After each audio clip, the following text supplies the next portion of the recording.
Good morning/afternoon, everyone, and welcome back to Technology for Life. Today, we're diving into something truly significant that just dropped from OpenAI Agent Mode for ChatGPT. This isn't just another incremental update, it's a fundamental shift in how we interact with large language models, pushing them beyond mere conversation into active execution. If you're on the Pro plan like I am, you might already have access, or you will very, very soon.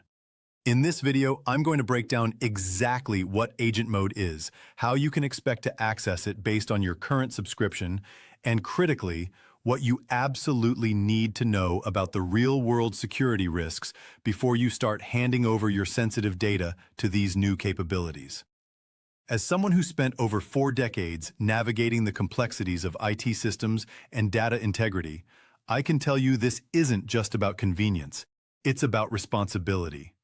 If you find this quick introduction valuable and you appreciate practical, real-world AI insights with no hype, just facts, then please consider hitting that subscribe button and turning on notifications. It helps this channel grow and allows me to keep bringing you unbiased information. So, let's start with the big question.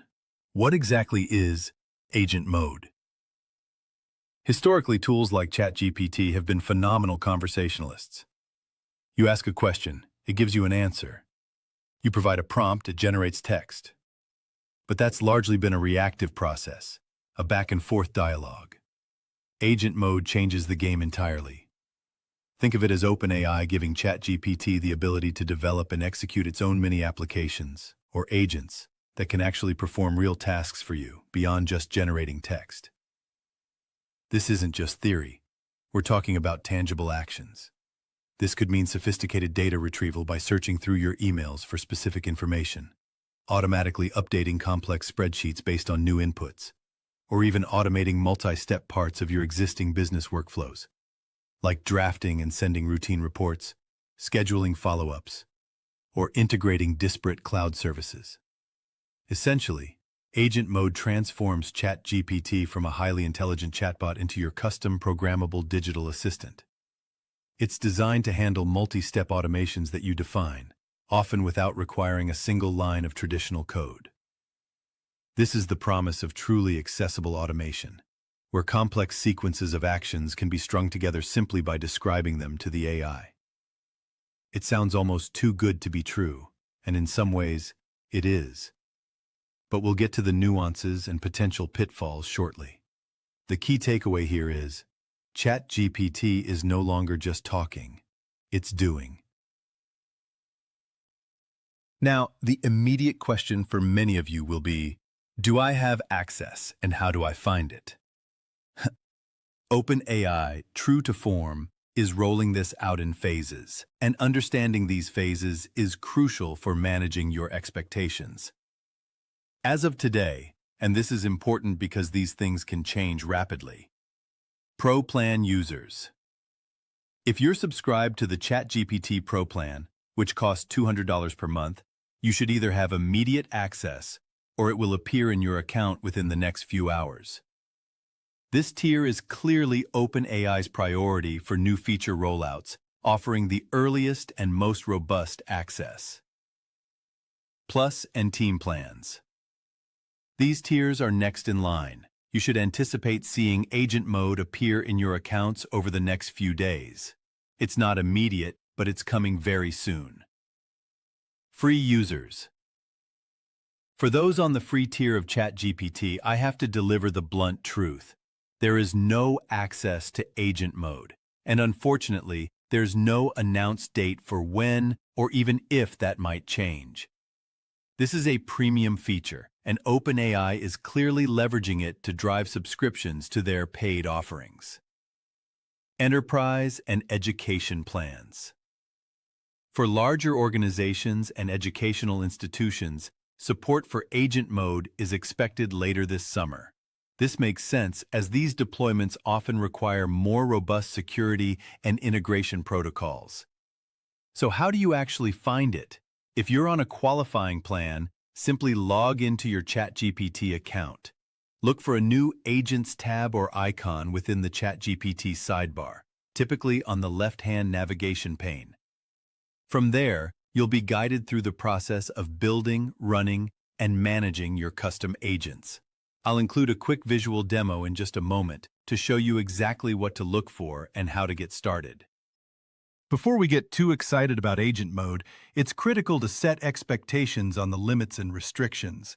These limits are significant, and they depend heavily on your subscription plan.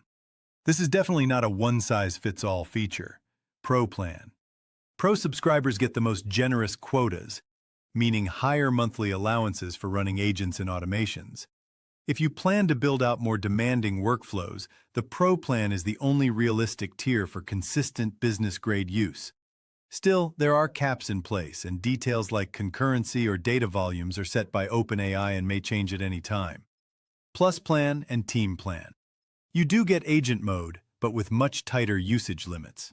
This means fewer automations, fewer agents active at once, and more frequent quota constraints. These plans are fine for experimenting or handling lightweight personal or team tasks. But if you're thinking about anything at scale, like automating business pipelines or heavy workloads, expect to hit limits quickly. Free plan. No access to agent mode. Simple as that.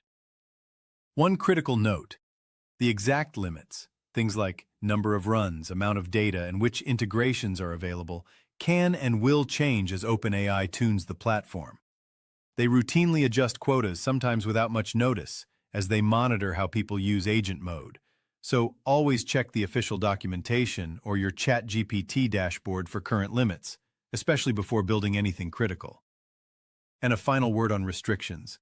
Some advanced features, especially third-party integrations or APIs, are reserved for higher-tier plans.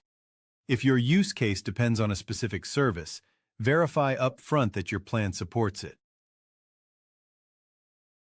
I told Agent Mode, I am going on a cruise leaving on December 14. I like arriving the night before. Book me a business class flight from Newark so that I can arrive at the hotel around 4 p.m. I will also need a car service to pick me up from the airport and take me to the hotel, and the following day take me from the hotel to the cruise port. I need to arrive at the cruise port by 11:30 a.m. On December 21st, I need to leave the cruise port at 8 a.m. and I need a flight back to Newark. I don't want to stay in the airport more than 4 hours, but I need to get to the airport at least 2 hours before the plane leaves. The system then came back and asked for more information since I forgot to tell it what cruise I was taking. It also wanted to know if I had already booked the hotel and where I would like to sit on the plane. So I told it, it is Allure of the Seas, I don't have hotel booked and I want an aisle seat. The system then worked for 13 minutes and came back with flights, car service prices, and a hotel room based on preferences it knew I had from previous trips. Everything was perfect, and then it wanted to know if I wanted it to actually book everything. Unfortunately, I had to say no because that wasn't a cruise that I was actually taking. Over the next few weeks, I will continue to try out agent mode and report back what I find. The power of agent mode, as you can see, is immediately obvious. For individuals and businesses alike, the ability to finally automate repetitive, boring, but necessary tasks directly from an AI interface is a massive leap forward for productivity.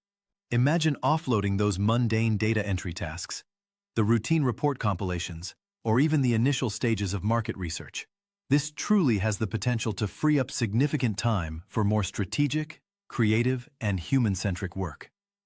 However, and this is where my decades of IT experience really kick in, with great power comes even greater responsibility, especially when it comes to security. This is not just another private chat with an AI. When you enable an agent, you are explicitly giving it permissions, potentially deep permissions, to access your emails, to read and modify your documents, to interact with your cloud storage, or even to trigger actions within critical business systems via APIs. Consider the implications: data exposure and misconfiguration. If an agent is misconfigured, even slightly, or if the instructions you provide are ambiguous, it could accidentally send your proprietary data to the wrong recipient, delete critical files, or expose sensitive information to unauthorized parties. This moves beyond "the AI hallucinated" to "the AI acted incorrectly with my data." The blast radius of an error is much larger now. Third-party integrations. Agents are designed to link to third-party tools and external APIs. This means your data, or the results of the agent's actions, may very well leave OpenAI's ecosystem and pass through other services. You must understand the data governance and security policies of every single third-party service you connect to your agents. Simply connecting a new API because it seems convenient is a recipe for potential disaster. Testing is not optional. This isn't a feature where you jump in with your most sensitive information. You must start small. Test every single workflow on non-critical accounts and with dummy data before you even consider connecting it to anything sensitive, like your primary business email or a database containing customer information. This isn't being paranoid, it's being professionally cautious. As someone who's been in IT infrastructure for decades, here's my essential advice for navigating OpenAI's agent mode safely and effectively. Understand your usage limits, and don't push them. Don't try to set up mission-critical business automations on a plan that might get throttled or restricted just when you need it most. Align your usage with your subscription tier. Review agent permissions religiously. Every single time you set up a new workflow or even modify an existing one, meticulously review the permissions you are granting the agent. Does it really need access to your entire inbox, or just a specific folder? Granular permissions are your friend. Start with test data and test accounts. This cannot be stressed enough. Never, and I mean never, connect your main email, your primary business systems, or live production data until you have thoroughly tested and are absolutely confident in the agent's behavior. Create a separate test environment or use dummy data for initial trials. Monitor activity and revoke unused access. This is not a set it and forget it feature. Actively monitor the activity logs of your agents.